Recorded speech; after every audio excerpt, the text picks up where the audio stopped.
Hola a todos! Today's video will be about the attributes of God. What makes God be what he is? How can we define him? What are his characteristics, his attributes? How is he like? Because of course it is not only satisfactory to say that he's a first cause or a unmoved mover. We also need to know what that means. Okay, so let us begin. The first attribute is divine simplicity, which of course some philosophers like William Lane Craig and the modern theists, some of them reject the simplicity, and some of them believe that maybe there is some kind of complexity in God, a metaphysical one. But I just teach you about divine simplicity for the classical theism, which is what I believe. Now, this means that God has no physical or metaphysical composition, meaning that God is his attributes. God is his knowledge, God is his power, God is his love and his goodness and all of that. Now, we will have to ask, does God have a body? And the answer is no, because a body needs movement. A body has movement. What does that mean? Because, for example, when you move your arm is only moving because of your muscles, and your muscles because of your neurons, and that follows the structure of art and potency. And because as we have already concluded that God is the unmoved mover, he is pure act, he has no potency, and therefore he has no body, and must be an intellect. For example, if we look at Saturday is made out of weather and form. Well, here you can see the form, the way his matter is organized, and the matter is his flesh and his bones. And that is a physical composition. And what we say is that God has no physical, because he's no body, as we have already explained, but also he doesn't have a metaphysical composition. He is all simple, pure intellect. Okay? And because there is no matter nor form, we also have to conclude that God is his own nature. Let us read the Summa. For this particular flesh, these bones, this blackness or whiteness, etc., are not included in the definition of a man. Therefore, this flesh, these bones, and the accidental qualities distinguishing this particular matter are not included in humanity, and yet they are included in the thing which is man. Since God, then, is not composed of matter and form, he must be his own Godhead, his own life, and whatever else is thus predicated of him. Conclusion: God and his godness or nature is the same thing. For example, if we look at Nitorado Avocado, we will find that he is a very fat man, and if we look at Dumentio, we will find that Dumentio is a very tiny man. We also can find that they have accidents, like hair, for example. But because God has neither matter nor form, he is his own nature, because they both have the same thing in common, nature, but they are individualized. They become one. They become different by the matter and the form. And God has no matter, no form, no accidents, none of that. It's just pure art. We have to conclude that God is his own nature. God and godness are the same thing. Let's continue. Is the essence and existence the same thing? Whatever a thing has besides its essence must be judged either by the constituent principles of that essence, like a property that necessarily accompanies the species, as the faculty of laughing is proper to a man, and is judged by the constituent principles of the species, or by some exterior agent. If the existence of a thing differs from its essence, this existence must be judged either by some exterior agent or by its essential principles. When we find that the man lacks, this is judged by something else, in relation to the whole process of art and potency, and the hair, which is an accident, meaning something that is not essential to his nature, but something besides it, we have to conclude that God has no accident by being pure intellect, and because he is his own essence, we have to conclude that he is also his own existence, because his existence is not made special by matter nor form, none of that. Divine perfection.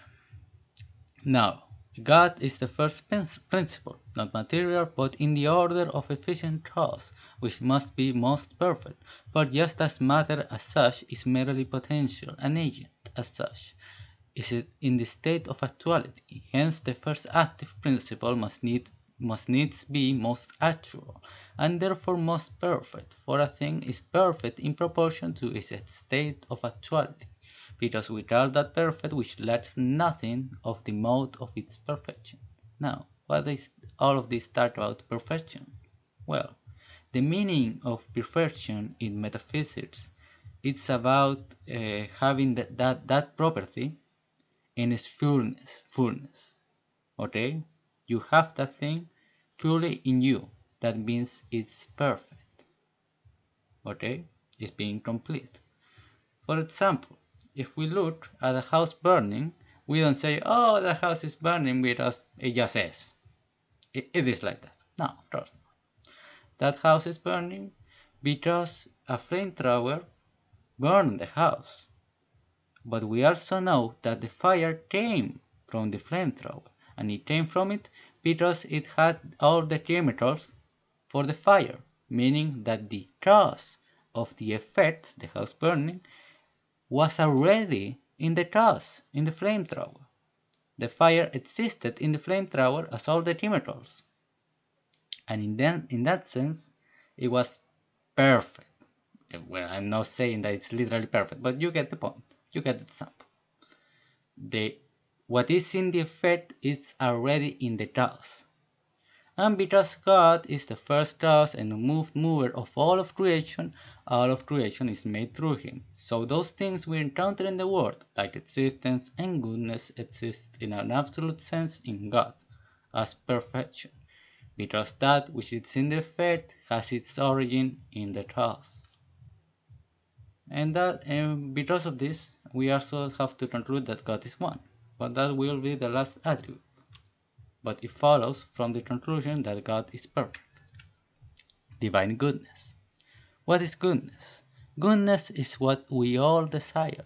Now, it is clear that a thing is desirable only so far as it is perfect, for all desire their own perfection. But everything is perfect so far as it is actual. Therefore, it is clear that a thing is perfect as so far as it exists, because it has existence, and that means it's good. So it has a kind of perfection, which is existence. For it is existence that makes all things actual, as is clear from the foregoing. Hence it is clear that goodness and being are the same really, but goodness presents the aspect of desirableness, which being does not present. This means that the created world is also good, for it possesses being. It has the attribute of being. Whether goodness has the aspect of a final cause, or an end. Since goodness is that which all things desire, and since this has the aspect of an end, because all of them desire the good, it is clear that goodness implies the aspect of an end. Nevertheless, the idea of goodness presupposes the idea of an efficient cause, and also of a formal one. Because goodness is goodness in perfection, God is goodness in perfection, he has us in his fullness, in his maximum, he is the final cause of all of creation, because all of them seek the good. He is what we all desire ultimately, meaning that God is the final purpose of everything. Now, does God love? I answer that God loves all existing things, for all existing things, insofar as they exist, are good. Since the existence of a thing is itself a good, and likewise whatever perfection it possesses. Now it has been shown above that God who wills is the cause of all things. It must needs be, therefore, that a thing has existence, or any kind of good, only inasmuch as it is willed by God. So ever existent thing, then God wills some good. Hence, since to love anything is nothing else than to will the good to the thing, it is manifest that God loves everything that exists. And it also means that the created world is also good. God is the supreme good. What does this mean? Let's read.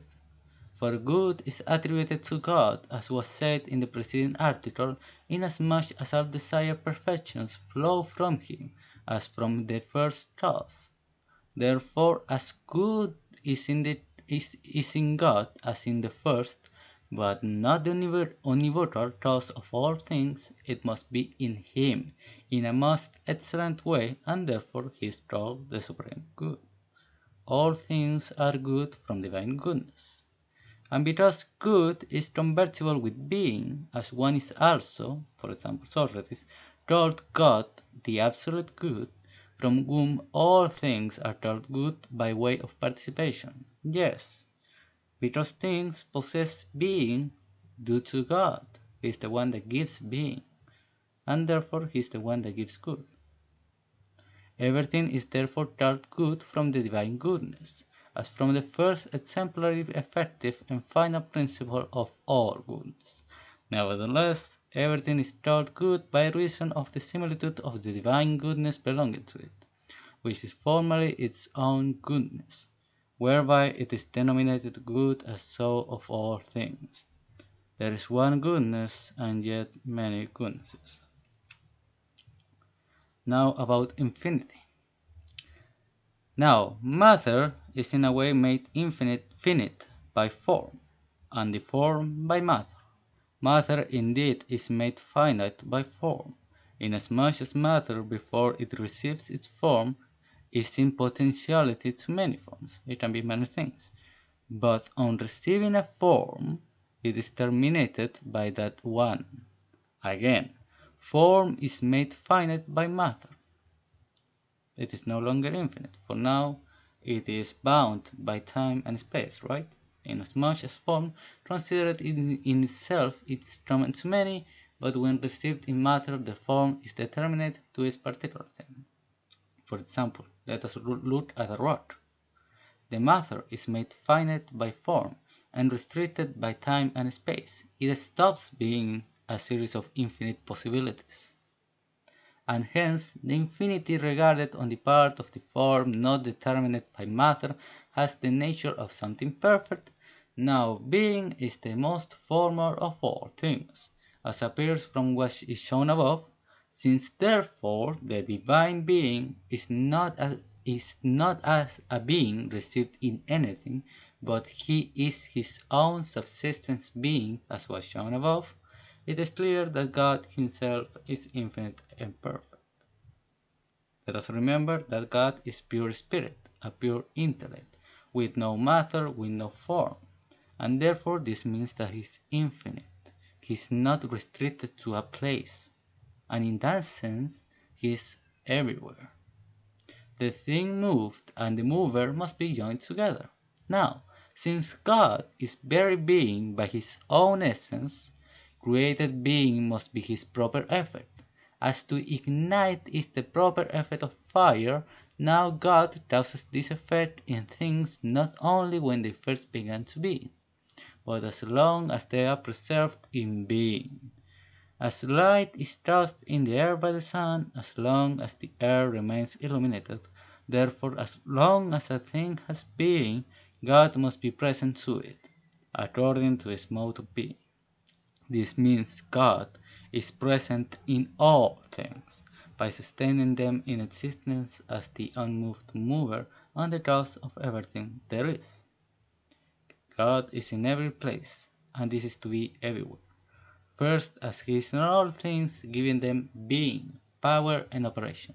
So he is in every place as giving it existence and laudative power. So yes, God is everywhere, because He's sustaining all of creation right now, and He's the mover behind everything.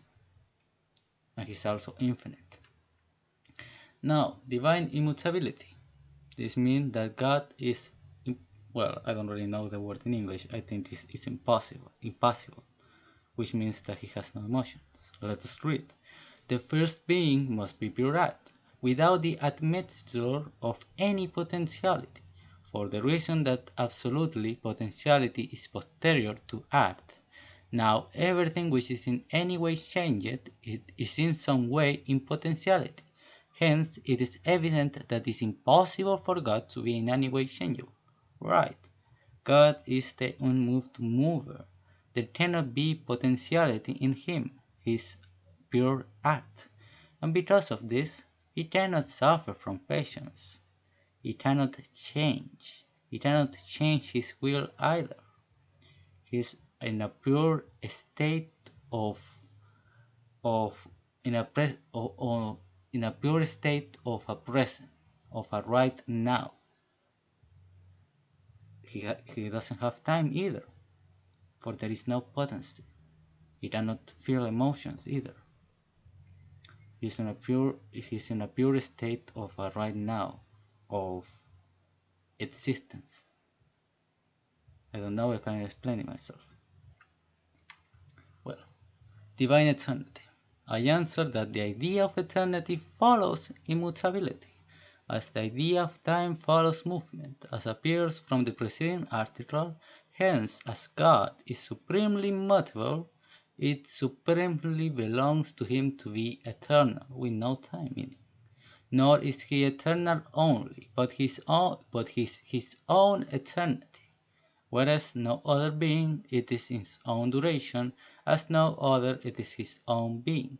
Now God is his own uniform being, and He is his own essence, so He is his own eternity. Right.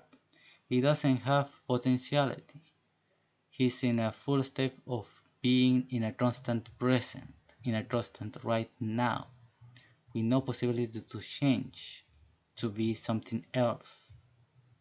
This is what eternity means, to be in a constant present, and only one way of being, and no possible change.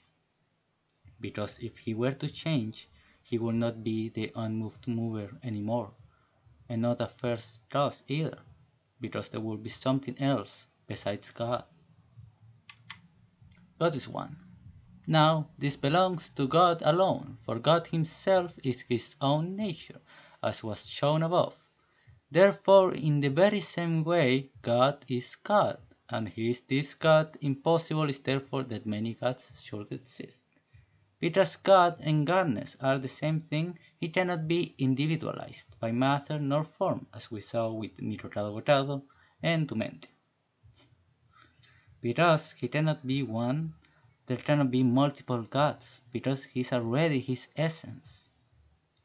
But because He is also perfect, meaning complete, there cannot be multiple gods, because if there were multiple, they would be different in one thing. For example, one has hair and the other is bald. If one is bald and the other has hair, therefore none of them are perfect. The bald one is not perfect anymore. Well, the hair one. But you get the point. The point I'm trying to make is that one has something that the other doesn't. And if he has something that the one doesn't, he's not perfect anymore, because he needs that one thing. As God comprehends in Himself the whole perfection of being, if then many gods existed, they would necessarily differ from each other. Something therefore would belong to one which did not belong to another. And if theirs were a privation, one of them would not be absolutely perfect.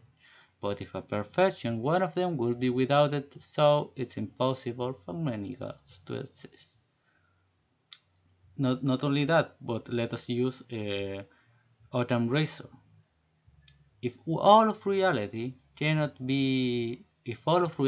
be explained in one being, Therefore, to add others would be irrational and useless because they do not serve any purpose. With the most easy and the most rational explanation, it is only one being. Therefore, to add would be irrational. Thank you, everyone. This was my presentation of the divine attributes of what God is, what we can say of Him.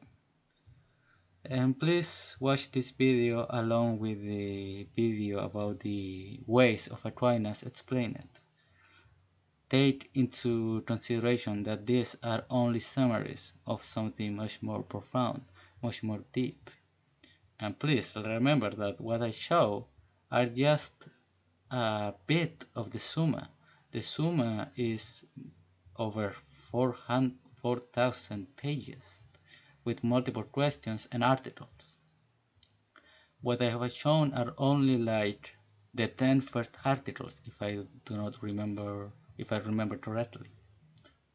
And there are over 100. There are a lot of them.